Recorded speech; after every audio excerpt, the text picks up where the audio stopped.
लिखते हैं कि नंदगिरी साक्षात पुरुषः पर, वेद में भी कहा गया है, भागवत में भी कहा गया है कि नंद के गिरही में जो 2 हाथ वाले जो बालक प्रवेश किया है वो अक्षर से बड़े लोकी है।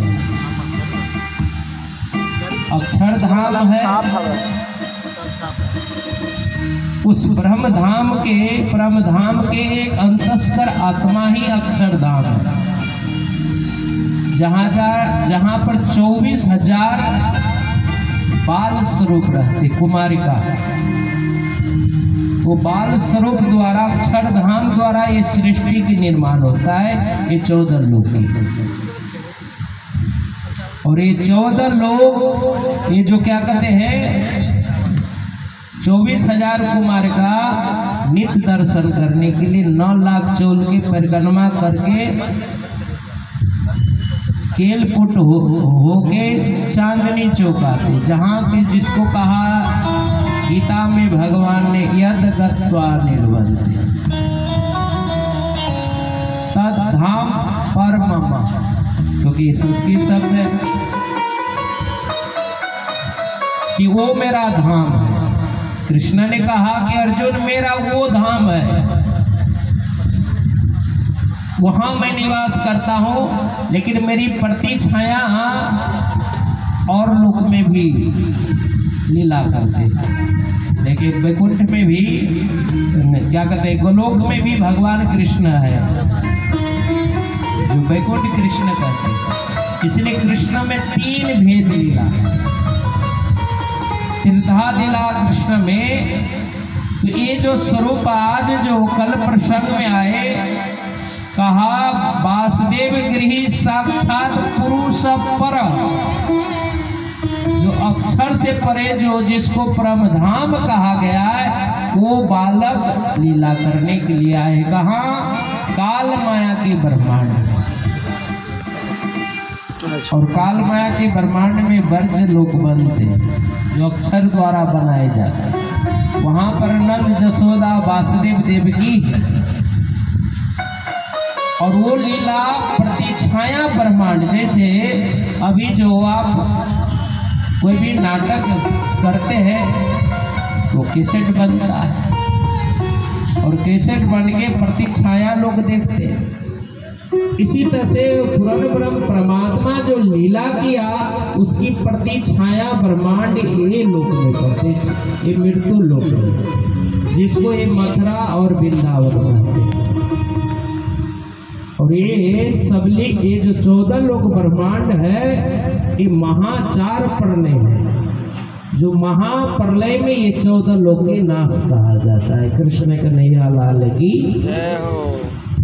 नाश वो जो नहीं होते हैं, जो अखंड होते हैं।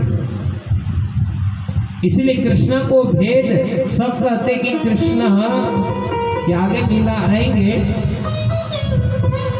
क्योंकि भगवान आने से पहले ब्रह्मा जी ने स्तुति किया कि कंस के अत्याचार बहुत बढ़ चुके, प्रभु आप आए।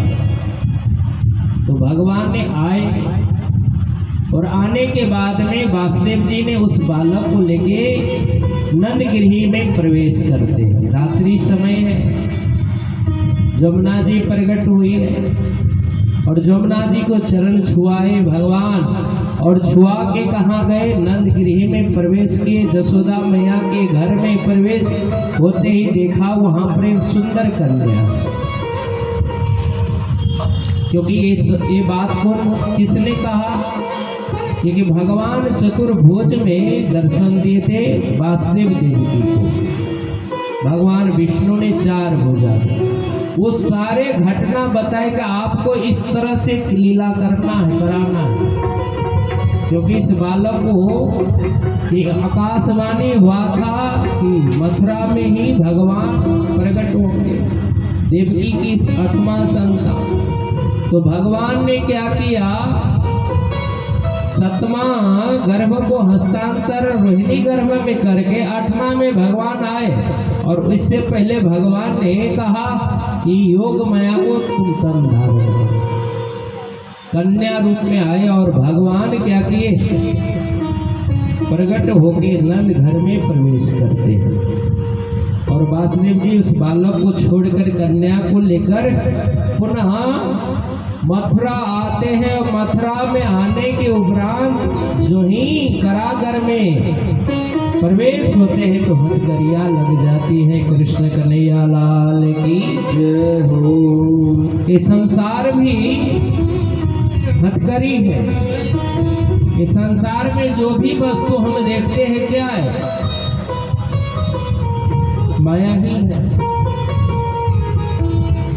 ये हथकड़ी संसार, क्योंकि ये संसार मुहजल है। इसलिए प्राणनाथ जी ने कहा है माया छेती बलवंती उपनी छे मूलधनी तकी।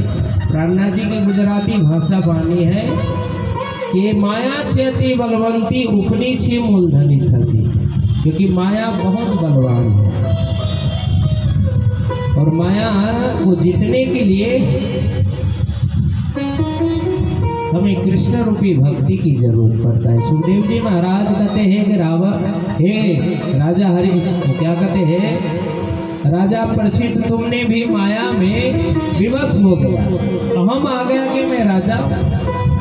अगर तुम्हें अहम नहीं आता तो ऋषि को तुम प्रणाम करता, ऋषि से आशीर्वाद लेता, लेकिन तुम्हें माया ने ऐसा लीला कराया कि तुम प्रणाम नहीं करके मरे हुए सर्प को तुमने डाल दिया ऋषि के समय, और जिसके कारण ऋषि पुत्र ने श्राप दे दिया। इसलिए कबीर साहब ने कहा माया महाठगनी हम जाने।